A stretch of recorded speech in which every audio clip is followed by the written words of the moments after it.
হে শয়তান, তুই তোর আওয়াজ দ্বারা মানুষকে যাকে মন চাই গুমরা কর, যাকে মন চাই প্ররোচনা দে, যাকে মন চাই বিভ্রান্ত করতে থাক।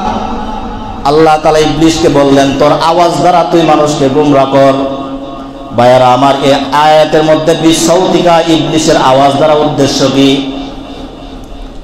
আব্দুল্লাহ ইবনে আব্বাস রাদিয়াল্লাহু তাআলা আনহু উনি বলেন, এই আয়াতের মধ্যে সৌতুন দ্বারা উদ্দেশ্য, ইবলিসের আওয়াজ দ্বারা উদ্দেশ্য হচ্ছে কুল্লু দাইন ইয়াদউ ইলা মাসিয়াতিল্লাহ, প্রত্যেক ওই আহ্বানকারী যারা মানুষকে গুনার দিকে আহ্বান করে।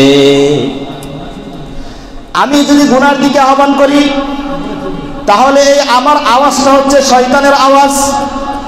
আপনি যদি মানুষকে গুনার দিকে ডাকেন তাহলে ওই আপনার আওয়াজ হচ্ছে শয়তানের আওয়াজ।